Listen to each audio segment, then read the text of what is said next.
నమస్తే అండి అందరికీ welcome to Manishree kitchen. Shivaratri స్పెషల్గా శివునికి ఇష్టమైన ప్రసాదాన్ని ఈరోజు మన వీడియోలో తయారు చేసి చూపించబోతున్నాను.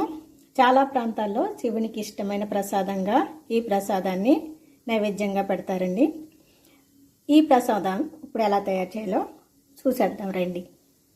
ప్రసాదం కోసం ఒక కప్పు బెల్లం తీసుకొని ఇదే కప్పు వాటర్ని కూడా ఈ బెల్లంలో యాడ్ చేసుకొని ఈ బెల్లాన్ని బాగా కరిగించుకోవాలి. ఇప్పుడు దీన్ని స్టవ్ మీద పెట్టుకొని కరిగించుకుందాం. ఇలా ఒక పక్క బెల్లాన్ని కరిగించుకుందాం. మరో పక్క స్టవ్ వెలిగించుకొని ఇలా ఒక పాన్ పెట్టుకోవాలి.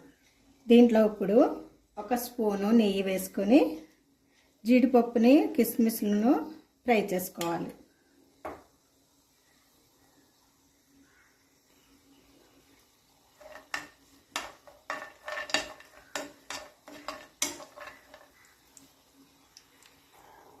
బెల్లం ఇలా కరిగితే సరిపోతుందండి, పాకం ఏమీ రావాల్సిన లేదు. మొత్తం బెల్లం అంతా కరిగిపోయిన తర్వాత స్టవ్ ఆఫ్ చేసేసుకోవాలి. ఇలా కిస్మిస్లు జీడిపప్పు ఫ్రై అయిపోయిన తర్వాత వీటిని సపరేట్గా తీసేసుకోవాలి.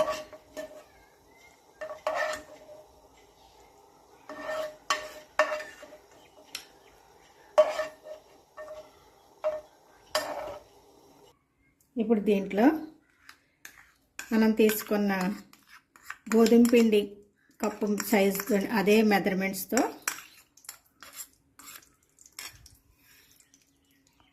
ఏ కప్పుతో అయితే గోధుమ పిండి తీసుకున్నామో అదే కప్పుతో నెయ్యి తీసుకొని వేడి చేసుకోవాలి.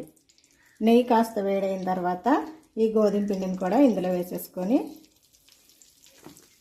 మీడియం ఫ్లేమ్లో ఫ్రై చేసుకోవాలి.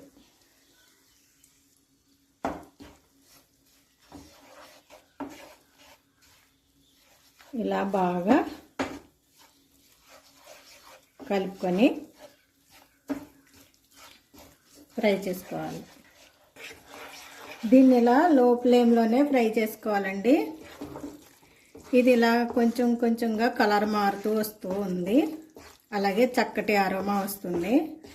ఇలా వచ్చింది అంటే ఈ పిండి అంతా ఫ్రై అయినట్టే.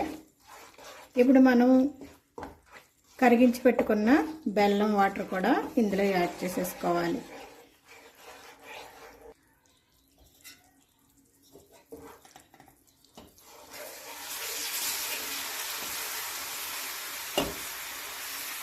ఇలా బెల్లం వాటర్ అంతా కూడా వేసేసుకొని బాగా కలుపుకోవాలి.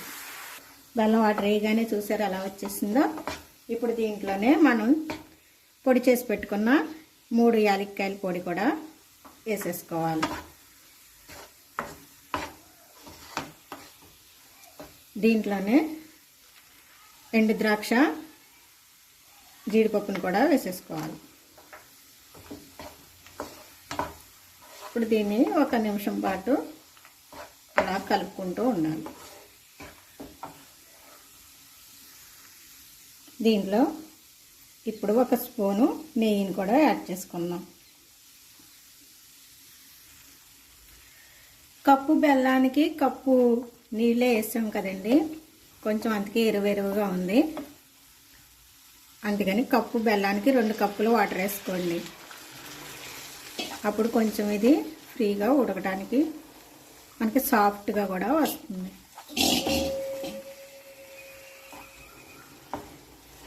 దీన్ని ఇలా ఉండలు లేకుండా ఇప్పుడు బాగా కలిపి కాసేపు ఫ్రై చేయండి. దీంట్లోనే ఇప్పుడు 1 స్పూను షుగర్ కూడా యాడ్ చేసుకోండి. దీన్ని ఇప్పుడు బాగా కలుపుకోవాలి. దీంట్లో ఇప్పుడు 1 మిరియాల గింజంతా పచ్చకర్పూరాన్ని వేసుకోవాలి. ఇలా నలిపితే మెత్తగా నలిగిపోతుందండి ఇది. దీన్ని ఇలా వేసుకోవాలి. ఇది వేయటం వల్ల దీని టేస్టు రుచి ప్లస్ స్మెల్ కూడా చాలా బాగుంటుంది. గర్భిణీ స్త్రీలు మాత్రం ఈ పచ్చకర్పూరాన్ని అవాయిడ్ చేయండి. ఎందుకంటే గర్భిణీ స్త్రీలు ఈ పచ్చకర్పూరం వేసిన ప్రసాదం తింటే గర్భాశయంలోని శిశువుకి ప్రమాదం అండి, హాని చేస్తుంది. అందుకని గర్భిణీ స్త్రీలు టెంపుల్స్లో కూడా ఇలా పచ్చకర్పూరం వేసిన ప్రసాదాన్ని కూడా తీసుకోకూడదు. ఇది గుర్తుపెట్టుకోండి. అంతేనండి, రెడీ అయిపోయింది.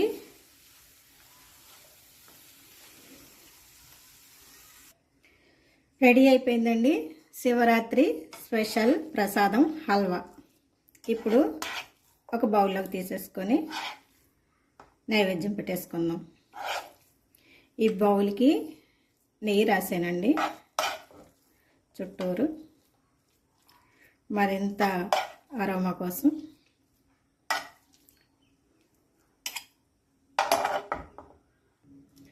మరి ఈ వీడియో మీకు నచ్చితే లైక్ చేయండి, షేర్ చేయండి, మా ఛానల్ని సబ్స్క్రైబ్ చేయండి. Thank you for watching.